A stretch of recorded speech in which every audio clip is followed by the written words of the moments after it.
50 वर्षापासून कुलूप असलेलं गाभारं आणि मध्यरात्री 12 वाजता आत आरती सुरू झाली. मी स्वतः त्या दारासमोर उभी होते आणि आत कोणीच नव्हतं. जर मी सांगितलं की 50 वर्ष बंद असलेल्या मठात काल मध्यरात्री आरती झाली तर तुम्ही विश्वास ठेवाल का? कारण मी ते माझ्या डोळ्यांनी पाहिलं आहे.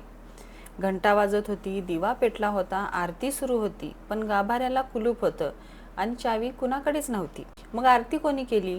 भिवू नकोस, मी तुझ्या पाठीशी आहे. हे शब्द मला त्या रात्री खरे वाटले, कारण 50 वर्षापासून बंद असलेल्या मठात मध्यरात्री आरती झाली. हा अनुभव तुमच्या अंगावर शहारा आणणारा असा आहे, कारण मी जे सांगणार आहे ते बनावट नाही. हा व्हिडिओ शेवटपर्यंत पहा. 50 वर्ष बंद असलेल्या जंगलातील मठात मध्यरात्री आरती कोणी केली याचा थरारक अनुभव तुम्हाला या व्हिडिओतून ऐकायला मिळणार आहे, तर व्हिडिओ स्किप न करता व्हिडिओ पूर्ण पहा. नमस्कार, स्वागत आहे तुमचं MH10 माझे स्वामी या चॅनलवर. तर उशीर न करता अनुभव सांगायला मी सुरुवात करते. जंगलातल्या त्या बंद पडलेल्या मठात मध्यरात्री आरती कोणी केली? 50 वर्षापासून कुलूप असलेल्या गाभाऱ्याचे सत्य. कोकणातल्या चिपळूण जवळच्या एका घनदाट जंगलातून महेशची बाईक चालली होती. त्याला शॉर्टकट घ्यायचा मोह नडला होता. रात्रीचे 11:30 वाजले होते. आजूबाजूला फक्त किर्र अंधार आणि रातकिड्यांचा आवाज. अचानक महेशच्या बाईकचे हेडलाईट बंद झाले आणि गाडीने झटका देऊन बंद पडली. महेशने किक मारून पाहिली, पण गाडी सुरू झाली नाही. मोबाईल नेटवर्क नो सर्व्हिस दाखवत होतं. त्या निर्जन जंगलात तो एकटाच अडकला होता. बिबट्यांची भीती होतीच, तेवढ्यात त्याला दूरवर झाडांच्या मधून एक मिणमिणती ज्योत दिसली. तिथे नक्कीच कोणीतरी राहत असेल असा विचार करून महेश टॉर्च घेऊन त्या दिशेने चालू लागला. थोडा वेळ चालल्यावर त्याला एक जुनी दगडी इमारत दिसली.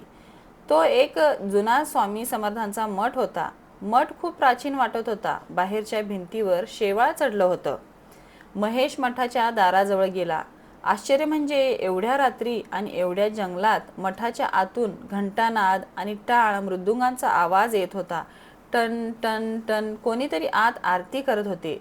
सुमधूर आवाजात गाणं सुरू होतं. जय जय सद्गुरू स्वामी समर्था. महेशने दरवाजा ढकलला. दरवाजा उघडाच होता. आत शिरताच त्याला कापूर आणि अष्टगंधाचा इतका तीव्र सुगंध आला की त्याचा थकवा कुठल्या कुठे पळून गेला.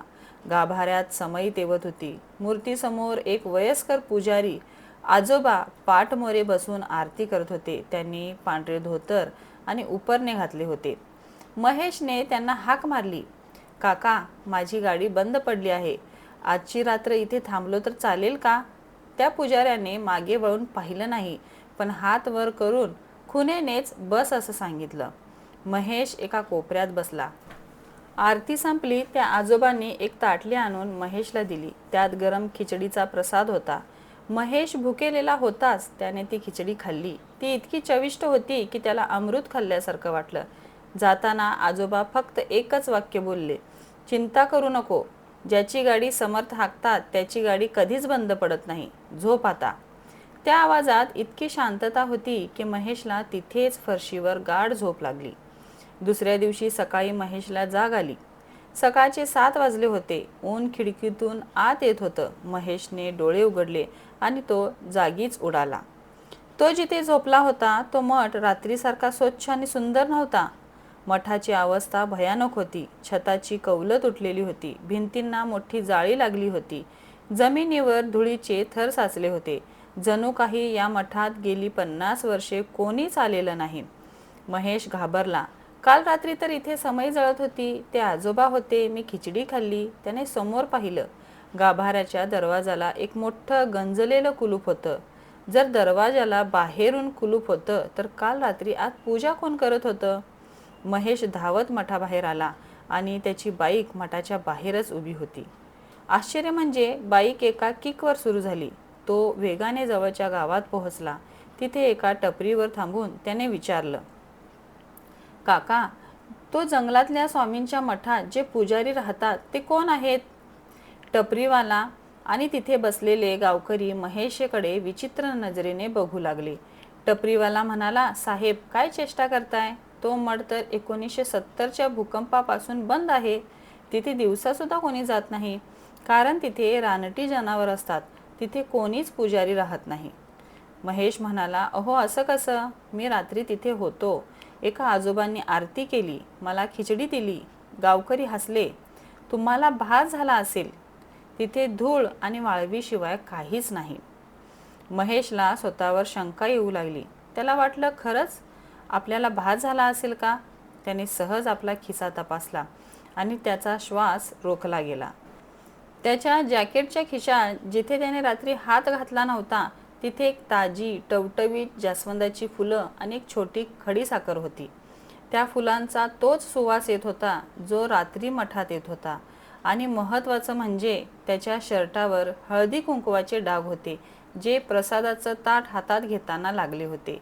त्या क्षणी महेशला आठवलं त्या आजोबांचं वाक्य, ज्याची गाडी समर्थ हाकतात त्याची गाडी कधीच बंद पडत नाही.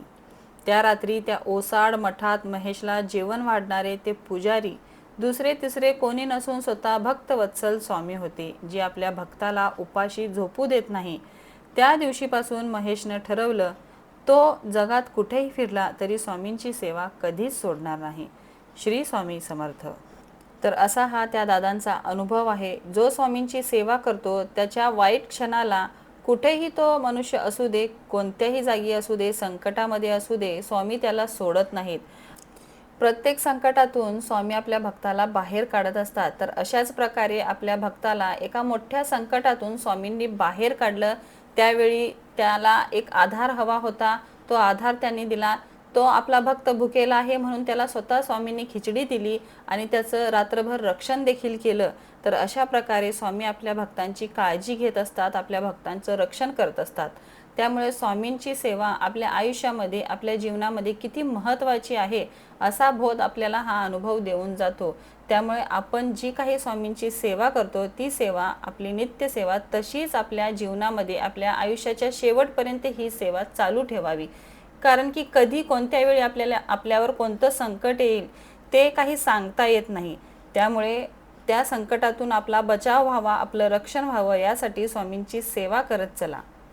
हजारो लोकांचे असे अनुभव आहेत की प्रत्येक वेळी संकटामधून त्यांना स्वामींनी तारलेलं आहे. का? तर ते प्रत्येक वेळी स्वामींचं नामस्मरण करतात आणि स्वामींची सेवा करतात. एक वेळ जरी तुम्ही मनाने स्वामींना हाक मारली तरी देखील ती तुमची उपासना, तुमची सेवा घडते.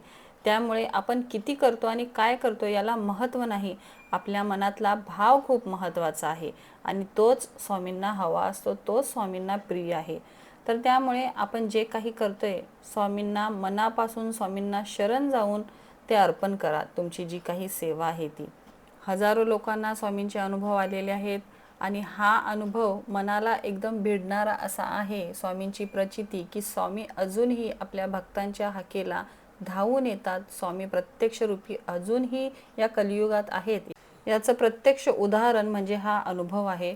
तर तुम्हालाही अशा पद्धतीचे काही अनुभव आले असतील तर ते नक्की कमेंटमध्ये शेअर करा. तुम्हालाही असा अलौकिक अनुभव आला असेल तर कमेंटमध्ये श्री स्वामी समर्थ असं नक्की लिहा. तर आजचा अनुभव तुम्हाला कसा वाटला हे देखील कमेंट करा. व्हिडिओ आवडला असेल तर चॅनलला लाईक, शेअर आणि सबस्क्राईब देखील करा. श्री स्वामी समर्थ.